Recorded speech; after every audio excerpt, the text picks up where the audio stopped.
Welcome to another Headway Wealth webinar. This one is mainly designed around helping our clients understand the recent budget, the changes in legislation from the first ever female Chancellor. I'd like to welcome Mike Bryan, who has worked with us before. Mike is a partner at Humphrey & Co. and is the expert in all things taxes. Welcome again, Mike. Thanks, Hamzah. Nice to be here. First of all, on a personal point of view, how did you find the budget, and were there any major surprises? And do you think it was as bad as what we thought it would be? I mean, it was never going to be a nice budget, put it that way. It was never going to be a positive taxes going down budget. Let's face it. I think the government do what the government do, irrelevant if it's Labour or Tories, in that they scaremonger quite a lot to give the population, you know, what it could be, worst case scenario almost.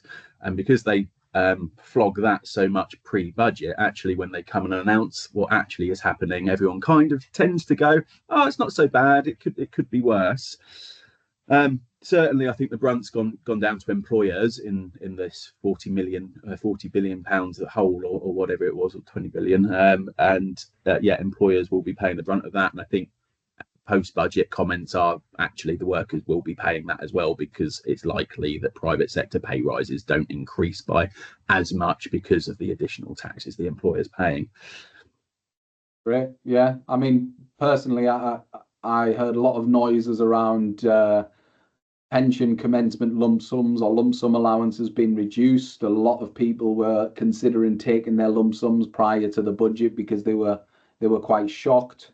You and I had a conversation about people not making rash decisions because generally rules don't change until the following tax year, do they? Generally, yes. Yeah. It's very rare that a government says from this day forth, because it can really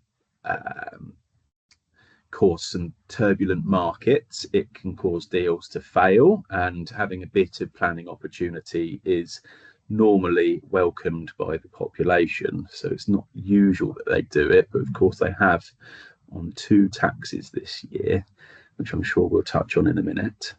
Yeah, and I mean, if we just touch on that briefly. So capital gains tax, because you said deals to fail, which is very, very interesting. Deals to fail. So if capital gains tax was increased on the day of the budget, and one of my clients was in the process of selling their business, how would that have affected them if they were essentially taking the entrepreneur's relief, which has stayed the same?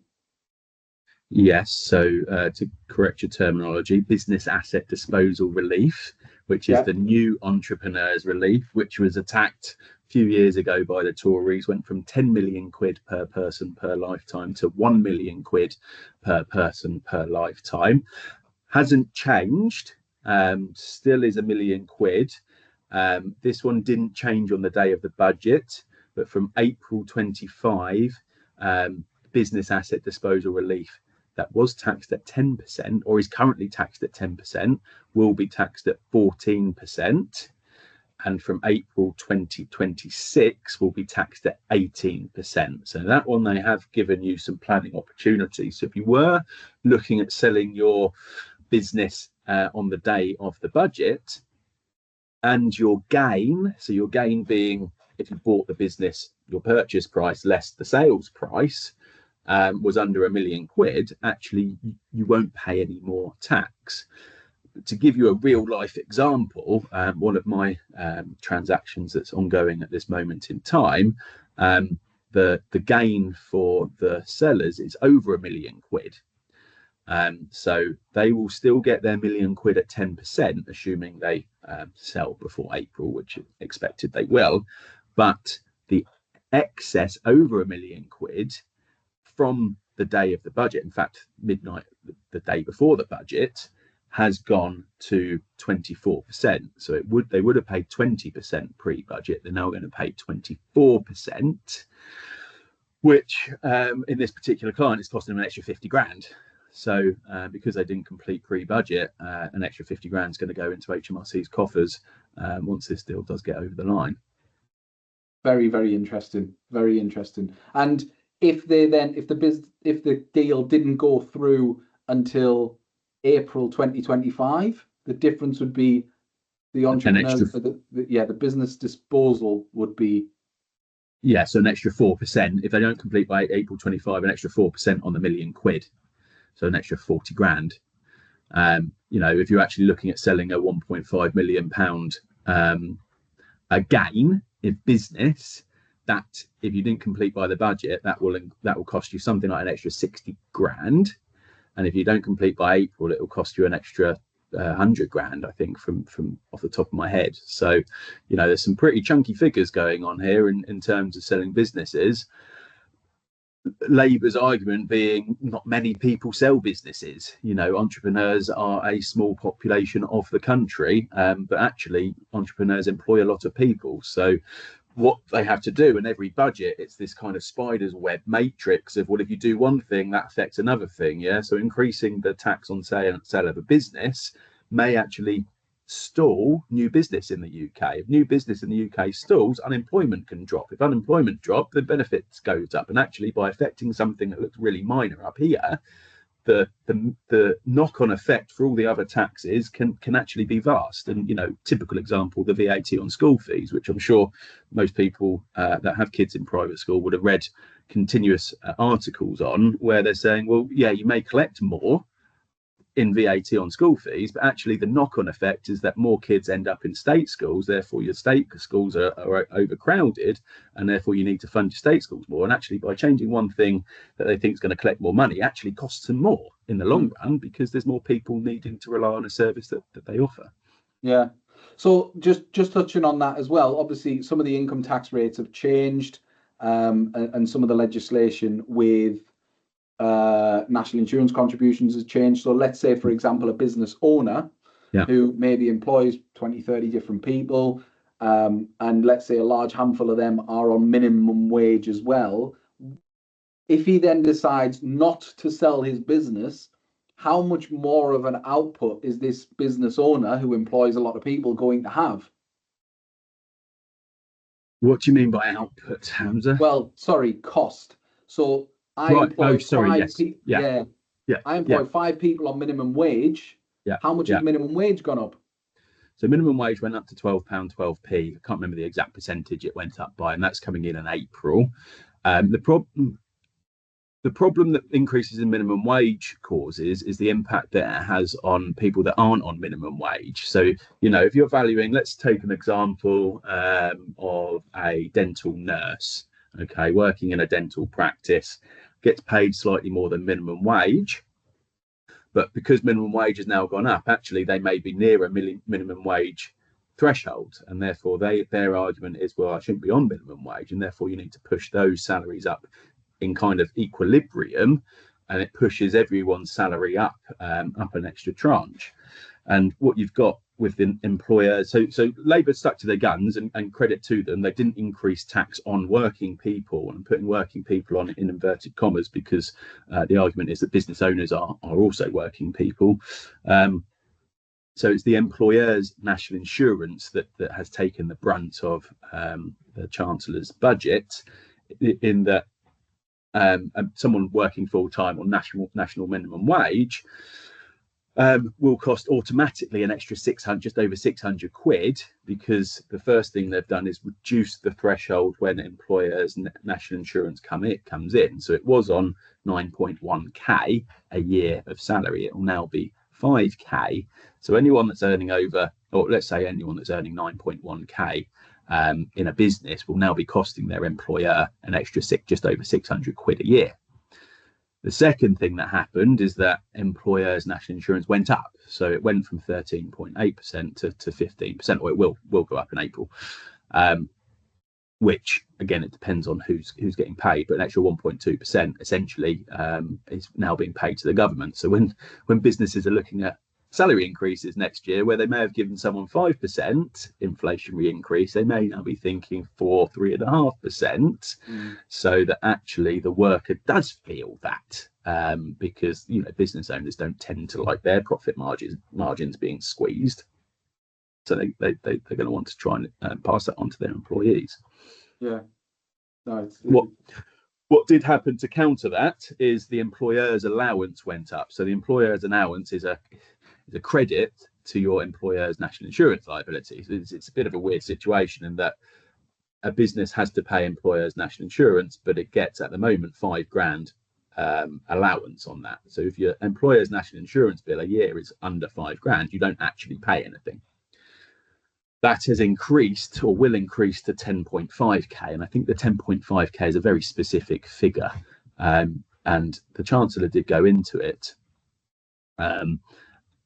Broadly, if you employ something like 6 employees full-time minimum wage, then your national insurance bill won't go up by the result of this budget, something like that. If you employ people on more than minimum wage or have more than 6 employees, then your national insurance bill will go up, and it's going to be a big impact for those very big employers.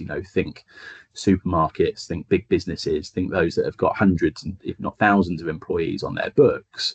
Their national insurance bill will be significantly impacted. And obviously capital gains tax affects a lot of our clients on the day, because a lot of our clients invest in general investment accounts. They hold different stocks and shares, or tracker funds essentially, and may make profit every single year. And when they realize that profit, the difference in the capital gains tax now has gone in line with property income, capital gains property tax, CGT. Yeah, so second home residential property, because you've got an exemption on your main residence, but if you have a second property, your CGT was 18% if you're a basic rate taxpayer, or 24% if you're a higher rate taxpayer.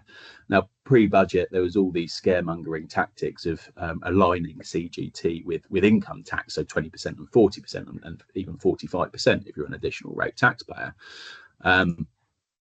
They haven't done that, thankfully, but they have moved it all up. So basic rate was 10%. It's now 18% on all assets. It was 18% on residential property, and the higher rate. So if your total income from income and gains is over 50 grand, then you pay higher rates. That's now 24%, where it was 20%. So, still, your clients are still going to want to use those tax wrappers. Your ISAs, certainly, make sure you're utilising your ISA. I'm not sure if they scrapped the British ISA. Was that in the budget? Was that pre-budget? I think I read somewhere that they did get rid of the British ISA. Yeah, I think they might have as well. So that was a Tory idea before the change in government. I think Labour have said that they're not going to follow this one up. So I think you've still got 20 grand to put in your ISA. In there, everything is CGT free, so that's a good place. And then you've got your pension. But of course, the biggest impact, or one of the biggest impacts for pensions, is that is now subject to inheritance tax. Now, something to clear up on the inheritance tax of a pension. I actually had a client contact me and say, so when I pass, my wife is going to pay capital gains tax on that pension. Now, just to clarify, that isn't the case, is it? It works in the same way as, so the husband and wife essentially share their nil rate band and residence nil rate band. So that wouldn't be taxed. It's actually inherited pensions, isn't it? Yes. So to answer your question, there's a spousal exemption still on assets when one partner of a couple dies. So if one partner of the couple dies, it will move to the spouse without inheritance tax. And it's when the surviving partner dies, will the estate be calculated and the inheritance tax due on the estate. And it's at that point will the pension be subject to inheritance tax. One question that I did see somebody asked was, should I continue to put money into my pension now that there's inheritance tax on it? Yeah, great question. Obviously, you've got to be aware. You've got to look at it individually. So if you're a sole trader or an employee earning well, paying 40-45% income tax on that income, by putting money into a pension now, you're going to save tax on it to then get 25% tax-free lump sum in retirement. They didn't play with that, thankfully, but then pay income tax on the balance in retirement. And then you've got to be aware of the play that this now has on your inheritance tax liability, because what a lot of people used to do is go, well, I'll just fund my pension, not ideally, fingers crossed, not need to touch my pension because I've got other savings and assets and investments. And then as and when I do die, my pension will transfer to my children outside my inheritance tax pot. And that is clearly the thing that won't happen anymore. So it definitely needs considering. They didn't bring any lifetime allowances in quite yet. Whether they do in the future, I don't know. I don't think there's a blanket approach. You can say, well, let's not put any more pensions money into pensions. I just think there might be some people out there that now choose to invest in different assets, maybe than pensions, with an inheritance tax viewpoint in their mind. So things like, I think you can get your hands on some BPR, business property relief investments, which again was attacked by Rachel Reeves, but they have £1 million cap on any BPR or APR assets that when you die are outside your estate. So to confirm that, BPR and APR have been around for as long as I can remember. Agricultural property relief and business property relief, whereas if you die with trading assets or agricultural assets, so a business, essentially a trading business or a farm, basically, then those the value of those assets moving down a generation is outside the scope from inheritance tax. It was a lovely relief. Now what they've done is they've bought a cap of £1 million, and then anything over £1 million gets taxed at 20% rather than 40%. Still £1 million there. So if you've got people that are concerned with inheritance tax, there may be an opportunity there for them to go, well, let's actually think of seeing if we can get our hands on some BPR appropriate investments, which I'm sure that's something that you guys consider, Hamzah. Yeah, I mean, it's definitely something we'll consider everything if we can help our clients keep money within their families. So yeah, and I think we briefly touched on it, but just outline it once again. Let's say somebody wants to buy their second home, £1 million home. Before the budget, how much was stamp duty and how much would it be now? So the increase. So firstly, it's got to be on second home. So your first home, you don't need to worry about this. If it's your only property you own, you don't pay this increased stamp duty. You still pay stamp duty. It's just traditional stamp duty, which is banded depending on the value of the home. Pre-budget, if you were buying a second home, you would pay an increased 3% stamp duty. So if you're buying £1 million property, you'll pay an extra 30 grand, 3% of £1 million. And from the midnight of the day of the budget, it went to 5%. So you'll now pay an extra 50 grand on £1 million property. Which their argument is it's going to help first-time buyers. It's going to, potentially scupper Airbnb investments and all of those things you're seeing in some major cities at this moment in time. Needs to be factored in, because if you want a second home, you need to pay the increased stamp duty. What people that want to keep their original property and rent out can consider is transferring their old property into a limited company. That limited company will pay the increased 5% stamp duty on the market value, but then they won't pay the increased 5% on their new property. Essentially, you save 5% stamp duty on the difference of value between the old property and the new property. But only good for those that want to keep their old home as an investment, as a rental property. Do you think that's going to put people off who were building their own portfolios within limited companies and buying houses to rent out? Yeah, absolutely. Well, it's an extra 2% on the purchase of the property. I think that's a decent chunk of money for those that are looking to invest in property. And it's I wouldn't say a nail in the coffin for property investments, but with all of the changes that properties businesses have had with in terms of protection for tenants. I think more than anything, I think if you have a good tenant in a property business, you're probably doing okay. If you have a bad tenant in a property business, you're probably doing pretty badly, because of the protections and the rules and the legislation that you have to abide by evicting people and all of that kind of stuff. I feel as though they've been very, very harsh on landlords in the last 15 years. Things have changed hugely, haven't they? Yeah, absolutely. With a population that continues to grow, and a property market that isn't keeping up with demand, naturally they wanted to attack, and they did attack. I think it was 2016 when they first attacked landlords. They brought in the increased CGT rates. They brought in the Section 24 mortgage interest no longer being deducted against rental profits for individuals, not applicable for companies, and they brought in the increased stamp duty. And I think they're pretty vocal that they don't overly like landlords because they want first-time buyers and people that are renting or living with parents getting onto the property ladder.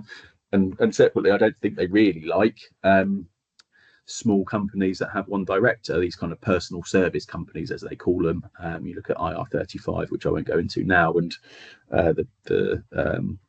these small companies that could well be employees but are operating as self-employed businesses.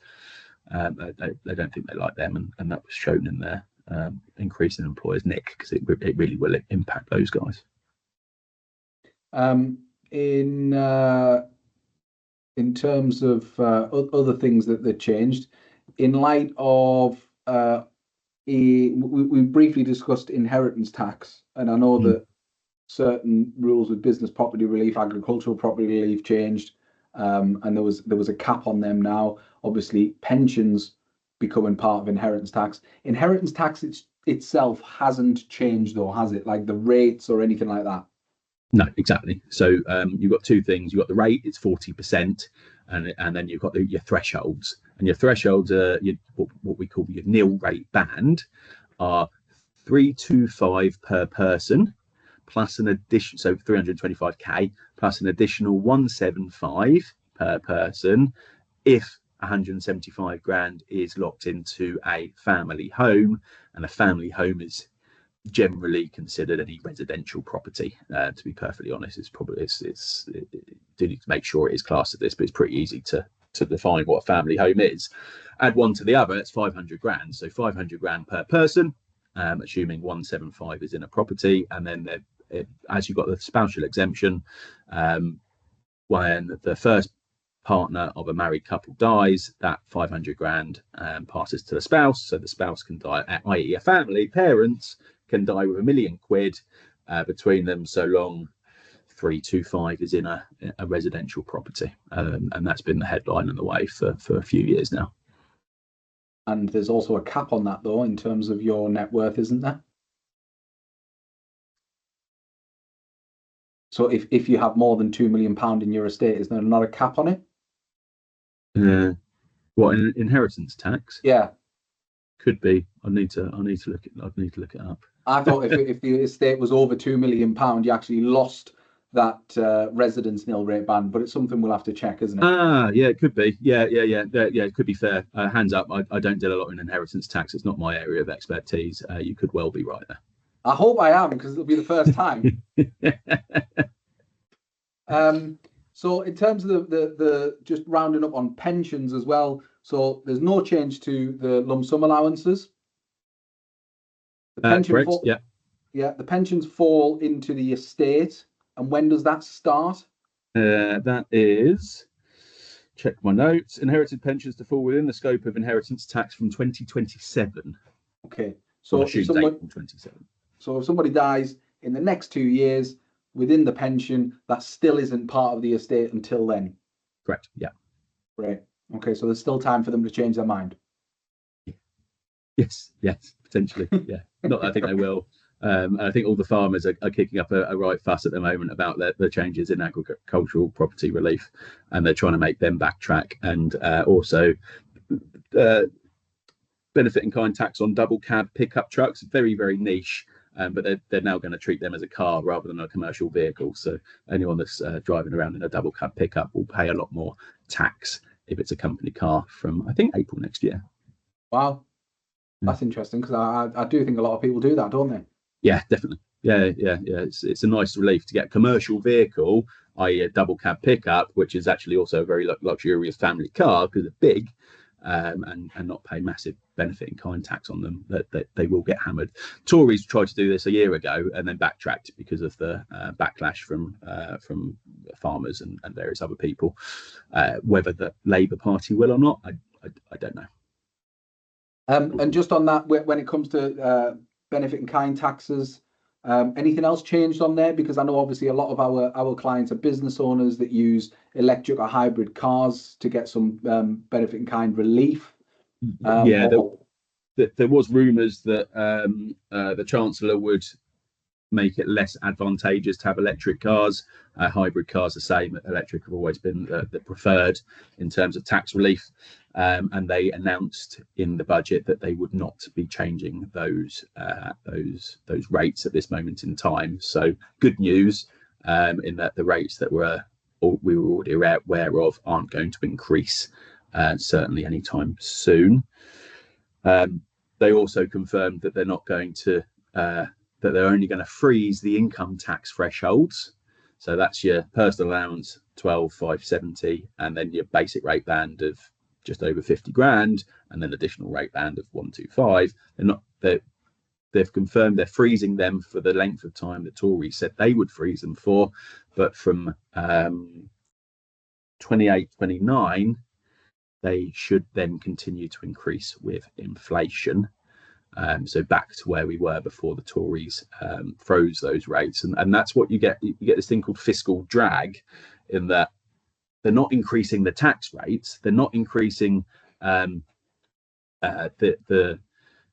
actual percentage people pay, but people's amount of tax they pay goes up because of inflation.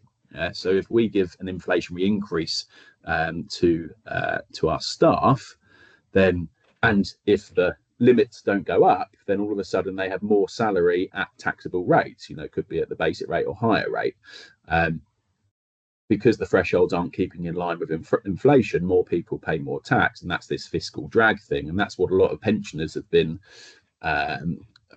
complaining about, because the state pension at some point will be above the personal allowance, because the personal allowance has been frozen, and therefore pensioners that just have their state pension will be brought into tax, because their state pension will exceed the personal allowance unless they change the rules. So it sounds like a lot of what they're doing is going to drive up inflation, when what we've been trying to focus on is bring down inflation. It looks like the interest rates are very, very likely to stay the same. I don't think there's too much concern about them going up, but that's definitely not going to be unheard of. If inflation starts to rise, the only way to manage that is to increase interest rates. So they have lifted, I think, the minimum wage, I think, was something like 16%. They have, which ultimately is going to rise up other people's income. So people's income is going to be going up, which will get more taxes. But essentially, everybody's just going to be paying more tax, which means inflation is going to go up. So in terms of like an economic outlook as a whole on this, it sounds like a lot of tax, yes, a lot of borrowing, and yes, the potential of driving up inflation. Potentially, if they can't manage it well. I think the big markets, what they always do after a budget is they'll have a bit of an adjustment. So you'll see your kind of FTSE stocks and shares all kind of adjust and think this through and see what the wider impact is. I think it was not overly well received by them, but I don't think it's as bad as what it could have been. You look at Liz Truss's short term in power, whenever that was a few years ago, and the impact that her budget had on the economy. And touch wood, it's not going to be anything as bad as that. I think the population were ready for a negative budget, in that things will go up. I think it could have been worse. No, definitely. And one last thing to touch on: they've scrapped the non-Ndom status I know it's not something that you work in too much, but just in short and brief, what does that mean for a lot of people that, potentially work in the UK on short-term periods, stuff like that? Yeah. So thank you for my quick caveat in that it's not an area that I work in all of the time, but domicile is something that's kind of unique to the UK. So it's almost where you consider yourself to be from. So it's not necessarily passport orientated. It's not necessarily where you live. It's something that you consider yourself to be from. So abolishing it will actually probably bring us more into line with other jurisdictions, because they don't tend to have this thing called domicile. Non-dom have always in recent history had the ability to not pay tax on their income outside the UK. There is some penalties that they do for claiming that if they live in the UK for a long time. It's called the remittance basis charge. It's certainly 30 grand a year. So I think slightly more if you live here for a long time. So it really only works for those with a lot of wealth outside the UK. Prime example being Rishi Sunak's, the old PM's wife, who has a lot of wealth in India. She used to claim this legitimately so, and she was the one that said she won't claim it anymore when it was found out that she used to claim it. She could have if she wanted to. So what they're doing is they're looking at a more residency base. Okay, so if you live in the UK, then you should pay tax in the UK on your worldwide income, and I think it makes sense.